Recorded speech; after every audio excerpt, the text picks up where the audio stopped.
good. But for all those of you who are still in school as well, upgrading, you can as well be interested in participating at every level. And I think this is going to be a very great experience. Last year, I was supposed to travel to Togo to attend this championship. But then, because we had elections of the new executive leaders of the National Students Association, we were not able to go. But then, a colleague of ours, some colleagues went to Togo and they were able to, give a report showing that, okay, we are in the process and we're excited and we are going to be hosting the other African countries. So, I want to interest you. Patrons who are so much into that sport. When time comes for judges to apply, and if you've been doing it, if you've not been doing it, you can still learn and you can perfect yourself and you can ably possibly adjudicate when that time comes. All right. Okay. So going forward, let's get back then to the World Schools debate format that we engage most of our students, these students that we interact with. So the World Schools debate format has two teams, just like any other debate format. It has the affirmative team and it has got the negative team. The affirmative team argues for the motion, and the negative team, in most instances, argues against the resolution or against what the other team is likely to bring in the debate. So, key things that I normally tell my debaters or people that I train. One, I tell them that before you think of anything, these are the few things that you must know before you even think of a motion or what the motion of the debate is. One, every motion that comes to play does not come out of the blue, right?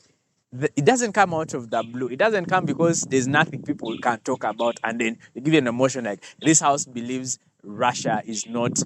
Maybe this house believes Russia should be sanctioned for invading Ukraine. It doesn't come out of nothing. There is always something. So, from the principle of causality, simply states that there can never be an effect without a cause. There can never be an effect without a cause.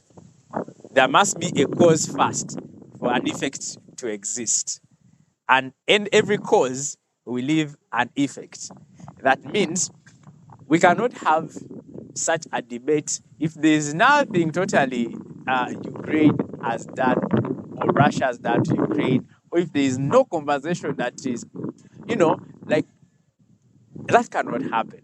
So definitely there must be a cause. Now, number two, every motion comes from a problem kind of angle. There must exist a problem somewhere for us to think of a conversation that possibly seeks to solve a particular problem, or in most cases, looking at the status quo, in most cases, there is a problem that you want to solve. So, first thing, as a debater, you should be able to know that we have this motion. What is the problem? Enter into looking at possible problems that you think prompted us to have this motion to play. When we say that this house believes that Mavira Forest should be cut for the construction of a cancer institute, a continental cancer institute. When we talk about cutting down Mavira Forest and constructing a cancer institute, it means there's a problem that you want to solve. But how we are solving this problem is at another level. The first thing is, what is the problem? Why are we constructing a cancer institute? And why do you want to construct it where Mavira Forest is? You get? That is where debate starts from. So if you cannot, if your debater cannot start from there, then you're likely to have this kind of debater who is going to be winning debates by luck, but without having a very strong ground. They are not grounded into the sport. So for me, largely, I want to give my debaters a very strong ground. That even when you have impromptu motions, you don't need me. You don't need me to be around you, because when you're given an impromptu motion, the first will be like, okay, where exactly is the problem here? That's question one. Number two, obviously, problems that do exist affect human beings they may not necessarily affect only human beings. They could go ahead and affect trees. They could go ahead and affect animals. But, from brackets, later on, I'll show you what bracket argumentation, when you start looking at argumentation, I'll show you principal argumentation, I'll show you bracket argumentation, I'll show you different layers of analysis that are very helpful for our debaters.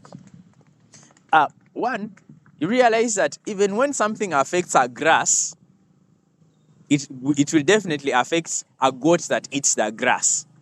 And definitely, if it affects the goat that eats the grass, it affects the owner of the goat. If the grass is affected, the goat is affected, the owner of the goat is affected, and possibly the people to whom the owner sells the meat are also affected. You understand? So ultimately, everything that affects anything negatively will definitely affect a human being. And if anything affects human being to a point of death, and level of analysis should be able to show us how that leads to death of a human being. So cessation of a human person, anything that leads to cessation of a human person, that is a very high level of analysis. From level 1 to that level, if that level is like Z, if you can start from A and you can show us how from A you can get to Z in all those stages, then you are doing, at every level, you're doing a very good impact. And for a debater, that is